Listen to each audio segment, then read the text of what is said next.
Parents cut me out of there because I'm infertile. According to my wife, you don't need the money. You have no heirs, no family to support. So I cut off ties with them, but they heard about my success and my wife's pregnancy. My name is Charlie. I'm 31 years old, and I've been married to my wife for 6 years now. We live a comfortable life. She makes good money at her job, and I have my own stable income working part-time at a company. My parents are what you'd call well-off people, living in a beautiful house in the suburbs with enough money to enjoy their retirement. But with their wealth comes their unwavering conservative views and an iron grip on traditional family values. From the day I was born, my father drilled one message into my head: a man's purpose is to create a family and have children. Everything else is secondary. Growing up alongside my brother, Adam, we heard the same speeches over and over. Boys, you need to get married as soon as possible. Don't waste time pursuing careers. That's not what men are meant for. They promised us everything would always be equal between us, including their inheritance, as long as we follow their prescribed path to happiness. Adam took their words to heart. He got married right after high school graduation, skipping college entirely. Now he's already a father of 2 beautiful children. My parents beam with pride every time they talk about him, which is pretty much all the time. I chose a different path. After high school, I went to college, got my degree, and landed a job before I even thought about marriage. When I finally did get married, it was because I was ready, not because my parents thought it was time. My wife and I made a conscious decision not to have children right away. We wanted to enjoy our time together, travel a bit, and establish ourselves in our careers first. But every single family visit turns into an interrogation about my reproductive plans. Last Sunday was no different. Dad cornered me in the kitchen while I was helping with dinner. "Charlie, look at your brother," he said, gesturing toward Adam. "He's already given me 2 grandchildren and wants to have a 3rd baby. When are you going to start your family?" "Dad, we've talked about this," I replied, trying to keep my voice steady. "We're not ready yet." "Not ready?" He scoffed. "You're not getting any younger, you know. Adam was already a father at your age." The constant comparisons to Adam, the never-ending pressure about having babies, the disapproving looks, it all grated on my nerves more than I could express. Every family dinner, every phone call, every text message somehow circled back to the same topic. When was I going to fulfill my purpose as a man and start having children? Every morning, I'd wake up to find my phone flooded with messages from him, links to articles with titles like 10 Ways to Boost Your Fertility Naturally or Best Positions to Conceive. He'd forward information about reproductive clinics, complete with doctor recommendations and success rates. Sometimes I'd come home from work to find packages at my doorstep, books about pregnancy, childbirth, and parenting that I never asked for. "Did you read that article I sent about fertility foods?" He'd text at 7 a.m. "Dad, I'm getting ready for work," I'd reply. "Always work with you. That's exactly why you're not getting anyone pregnant yet. You need to prioritize." I started dreading the notification sound on my phone. Each ping could be another reminder of my apparent failure as a man. One day, he sent me a full schedule of a nearby fertility clinic's consultation hours, along with a note: "I've already asked about their earliest available appointment." After 6 years of marriage, my wife and I finally decided to try for a baby. It wasn't because of Dad's pressure, at least, that's what I told myself. We felt ready, or as ready as anyone can ever be for such a life-changing decision. But month after month passed and nothing happened. "Maybe we should see a specialist," I suggested one evening, sitting on the edge of our bed after another disappointing pregnancy test. "Just to check if everything's okay?" "Yeah. We probably should," my wife agreed, though she didn't look up from her phone. "Let's look into some clinics next week." We had this conversation several times over the following months. Sometimes in the kitchen while making dinner, sometimes while watching TV, sometimes right before bed. But somehow, we never actually made those appointments. There was always something: a big project at work, a business trip, family obligations. Deep down, I think we were both afraid of what we might discover. Then came that infamous dinner at my parents' house. The dining room was filled with the usual sounds: silverware clinking against plates, Adam's kids giggling at the kids' table, Dad's voice rising above it all as he gushed about Adam's 3rd child on the way. "Just look at your brother," Dad said, beaming at the thought of another grandchild. 3 beautiful children. "And you, Charlie? When are you going to give me some grandchildren? You need to get someone pregnant immediately." I pushed my peas around my plate, preparing my usual defense about timing and readiness. But before I could speak, my wife cleared her throat. Something about the sound made everyone at the table look at her. "Actually," she said, her voice unnaturally steady, "we think Charlie might be infertile. That's probably why we haven't been able to conceive." The words hit me like a bucket of ice water. My fork slipped from my fingers and clattered against the china plate, but I barely heard it over the rushing in my ears. "We think?" Who was this we? We hadn't discussed this. We hadn't even been to a doctor. We hadn't done any tests. Where was this coming from? My father's reaction to my wife's words was immediate and explosive. He literally jumped up from his chair, knocking over his wine glass. Red liquid spread across the white tablecloth like blood, but he didn't even notice. I knew it. He screamed, pacing around the dining room like a caged animal. I knew this would happen to you, Charlie. Didn't I warn you? Didn't I tell you exactly this would happen? I sat there frozen in my chair as he continued his tirade. His face was red and spittle flew from his mouth as he shouted. This is what happens when you put career before family, he continued, his face red with anger.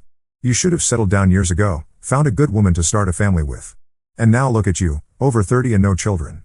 Your chances get lower every year. Dad, stop it, I managed to say, but he was too far gone to listen. You should have gone to the hospital years ago. Started treatment when you still had a chance. He grabbed the back of his chair, his knuckles white. But now it's too late. You're too old, Charlie. Too old. I couldn't believe what I was hearing. My own father speaking to me like this. But he wasn't done. He leaned across the table, his eyes wild. And even if by some miracle your wife does get pregnant, he hissed, she'll probably give birth to some kind of freak. That's what happens when men wait too long. Something snapped inside me. I stood up so quickly, my chair fell backward with a crash. Enough. I shouted back. I will decide for myself what I need to do and when I want to have children. This is my life, not yours. That's when he dropped the bomb. Oh, you'll decide? Dad's laugh was ugly and sharp. Well, your mother and I have made our decision too. We've decided the inheritance, all of it goes to Adam. No more splitting it in half like we planned. I turned to look at my brother. Adam sat there, one hand around his pregnant wife, practically glowing with satisfaction. He didn't even have the decency to pretend this was news to him or show any sympathy for me. You don't need the money anyway, Dad continued, his voice dripping with venom. What would you use it for? You have no heirs, no family to support. But Adam, he'll have 3 children to take care of. He needs the financial security. He deserves it. The dining room started spinning. All those years of being told everything would be equal, all those promises of fairness between brothers, it had all been a lie. Or rather, it had all been conditional on me following their exact prescription for my life. 3 children to feed and educate. Dad was still ranting, gesturing at Adam. 3 children who will carry on our family name and values. 3 children who need their future secured. While you'll have nothing. No children, no inheritance, nothing. I looked around the table at my smug brother, my ranting father, my silent mother who wouldn't meet my eyes, and my wife who had just betrayed me in the worst possible way. These people who claimed to love me had been plotting behind my back using my supposed infertility, which hadn't even been medically confirmed, as an excuse to cut me out of my inheritance. The months after the disastrous family dinner passed in a blur of silence. No calls from Dad, no texts from Adam, no weekend visits to my parents' house. The quiet should have been peaceful, but it felt heavy, like the calm before a storm. I thought at least my wife would be on my side after everything that happened. After all, we were supposed to be partners, facing my family's disapproval together. But she didn't even apologize for talking about my supposed infertility. One evening, after finishing dinner in our small rented apartment, I decided it was time to address the elephant in the room. I think we should go to the fertility clinic, I said, watching her face carefully. Not for my parents, but for us. We need to know if there's really something wrong. She put down her fork and stared at her plate for what felt like an eternity. When she finally looked up, I didn't recognize the coldness in her eyes. I don't want to get tested, she said flatly. In fact, I don't want to have children with you anymore. The words hit me like a physical blow. What? You're probably infertile. She spoke matter-of-factly as if discussing the weather. And I'm sure the problem isn't with me. I felt like I was drowning. How can you say that? We haven't even been tested. You have no idea if. Look around you, Charlie. She interrupted, gesturing at our modest apartment. Even if by some miracle you could father a child, where would we raise it? In this tiny rental? We were supposed to have your inheritance to buy a house, to give our children a proper home, but now she laughed bitterly. Now we have nothing. The pieces suddenly clicked into place. All those years of patiently attending family dinners, of tolerating my father's criticism, of agreeing to wait to have children, it had never been about supporting my choices. She'd been waiting for the inheritance, counting on my parents' money to build our future. So that's what this was all about? My voice sounded strange in my own ears. The inheritance? Then why did you tell them that I was infertile? She stood up, pushing her chair back with a screech against the floor. I'm tired of all of this, Charlie. The drama with your family, the pressure about babies, the uncertainty. I'm just tired. I'm leaving. Just like that, in our small kitchen with dirty dishes still on the table, my wife of 6 years announced she was walking out on our marriage. Not because of love lost or growing apart, but because my parents' money was no longer part of the equation. The first month after my wife left was the darkest period of my life. I barely ate, hardly slept, and cried more than I'd like to admit. My coworkers noticed something was wrong, but I kept them at arm's length. Finally, one of my colleagues quietly slipped me their therapist's business card. Just think about it, he said. I stared at that card for 3 days before making the call. It turned out to be the best decision I could have made. Dr. Samuel Mitchell became my lifeline. You can't change other people's actions, he told me during one session, but you can change how you respond to them. What would you do with your life if you weren't trying to please your parents or support your wife? That question hit home. I'd spent so many years trying to balance everyone else's expectations that I'd lost sight of my own dreams. But now, with my evenings free from family dinners and my weekends no longer revolving around my wife's schedule, I had time. I threw myself into my job with newfound energy. All those hours I used to spend listening to my father's criticism or managing my wife's moods, I now invested in my career. I stayed late at the office, took on additional projects, and finally started speaking up in meetings with ideas I'd been too timid to share before. My boss called me into her office one day. "Charlie, I've been watching your performance lately," she said. "You've really stepped up. How would you feel about heading up the new development division?" Just like that, my career took off. The promotion came with a substantial raise, and suddenly I was the one making decisions, leading teams, and driving projects forward. My salary doubled, then tripled. 2 years flew by. I saved aggressively, worked tirelessly, and finally bought myself a beautiful apartment in one of the city's best neighborhoods. 3 bedrooms, a modern kitchen, floor-to-ceiling windows with a view of the park, everything I'd always wanted but had been told I needed a woman's money or my parents' inheritance to achieve. I was in my new home office, reviewing quarterly reports, when my phone rang. My father's number flashed on the screen. For a moment, I considered not answering, but something made me pick up. "Charlie?" His voice was tentative, different from his usual commanding tone. "I've heard from Uncle Larry that you're doing very well at work. He said you're some kind of boss now? And that you bought yourself a luxury apartment?" I could hear the mixture of surprise and jealousy in his voice, as if my success without a wife or his money was somehow offensive. "Yes, I did," I replied curtly, hoping to end the conversation quickly. But he pressed on. "Listen, son, why don't you come over for dinner? It's been so long since we've talked. Adam's kids are getting so big. You haven't even met little Teresa yet. She's such a darling baby. You really should get to know your nephews and niece." I cut him off. "After what you and Mom did to me? After how you treated me?" My voice was steady, controlled. "No, Dad. I don't want to meet Adam's children. I don't want to have dinner. I don't want anything to do with any of you anymore. We're done." Before he could respond, I hung up and blocked his number. Life has a funny way of surprising you when you least expect it. I met Jane at a business conference where she was one of the keynote speakers. She owned a successful tech company and had the kind of confidence that came from building something from nothing, not from riding on family money or inheritance. We started dating, and for the first time in my life, I felt like I was with someone who saw me as an equal, not as a potential sperm donor or a ticket to financial security. She admired my career success and never once asked about when I planned to have children. 6 months into our relationship, she started feeling nauseous in the mornings. At first, she blamed it on stress from a big project at work. But when she missed her period, she bought a pregnancy test with shaking hands. 2 pink lines appeared almost immediately. She spent 3 days terrified to tell me. After everything that happened with her ex-husband, she was scared of how I might react. Would I think she trapped me? Would I run away? Would I suggest she get rid of it? Finally, one evening over dinner at her place, she gathered her courage. "Charlie, I need to tell you something," she started, her voice trembling. "I'm pregnant." I put down my fork and stared at her. The silence stretched for what felt like hours, but was probably only seconds. Then, to her complete surprise, a huge smile spread across my face. "Really? That's amazing." I jumped up from my chair and pulled her into a hug. "Marry me. I love you. I want to spend my life with you, and now we're having a baby. It's perfect timing." We got married the following week, just us, a judge, and 2 witnesses from work. No fancy ceremony. No family drama, no father trying to control every detail. It was exactly what I wanted. Life settled into a happy routine.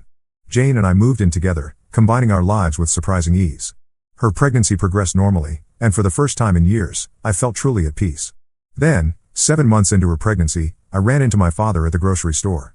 I was reaching for a box of cereal when I heard a familiar gasp behind me. "Charlie?" His voice was barely a whisper. "Jane's. She's pregnant?" I turned around slowly, looking at my father who stood there, shopping basket dangling forgotten from his arm, staring like he'd seen a ghost.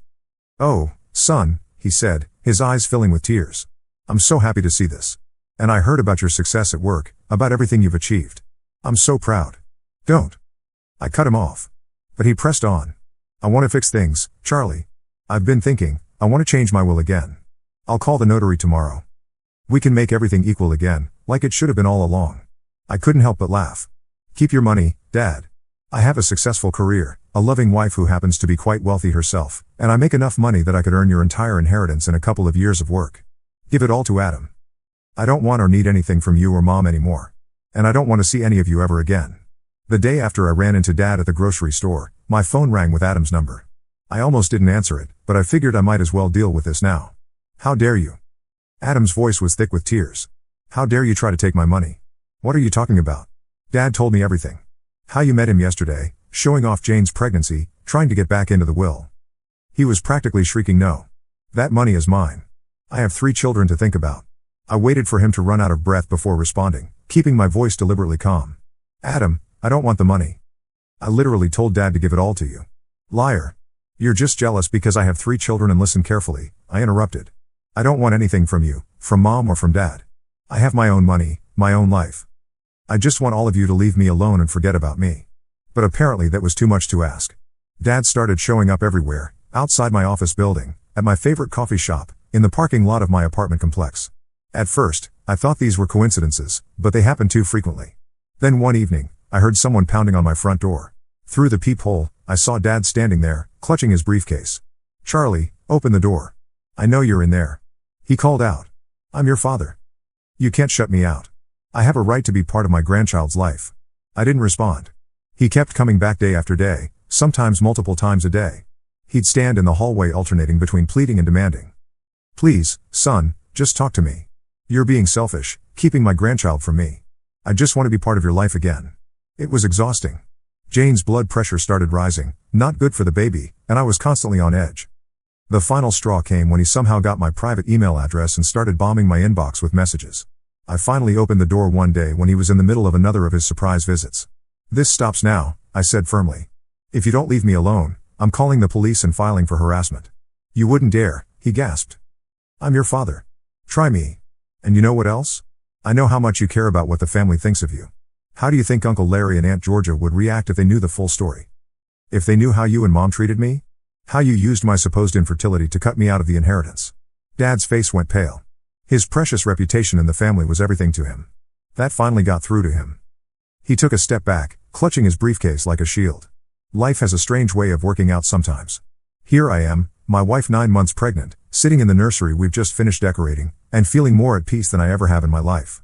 Jane and I chose a gentle yellow for the walls, and the afternoon sun streaming through the windows makes the whole room glow like honey. It's funny how different life can be when you're with the right person. Jane's father, Larry, calls me almost every day to check on us and share advice about pregnancy and parenthood. But unlike my own father's suffocating pressure, Larry's concern comes from a place of genuine love and respect. You know, Larry told me last week during Sunday dinner at their house, I've never seen Jane happier than she's been since meeting you. Jane's family has become my family now. Her brothers treat me like one of their own, always including me in their group chats and guys' nights out. Though lately, those have become guys' nights in with Jane's huge belly. Her mother has already started planning shopping trips with her future grandchild. Sometimes, during quiet moments like this, I think back to those years when my ex-wife couldn't get pregnant. All that pressure from my parents, all those accusations about my fertility, all that stress and anxiety. I'm convinced now that was the real reason. How could we have been ready to create new life when I was constantly under siege? The irony doesn't escape me. My father's desperate push for grandchildren might have been exactly what prevented me from having them. Now that I'm away from all that toxic pressure, living life on my own terms, pregnancy happened naturally and easily for us. Last week, I was going through some old boxes and found a stack of those fertility books my father used to leave on my doorstep. I threw them straight into the recycling bin. My new life doesn't have room for those painful reminders. Instead, our house is filled with happy preparations for the baby. I built the crib myself, even though we could have easily bought one. I want our child to have something made with love, I said.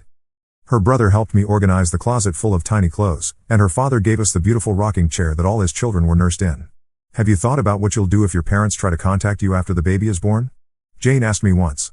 They're not part of our lives. I replied simply. This baby already has all the grandparents they need with your mom and dad. And I mean it. The peace I've found in this new life with my loving wife, my successful career, my supportive in-laws, is worth more than any inheritance or family obligation. Sometimes building your own happiness means leaving behind the people who try to define it for you.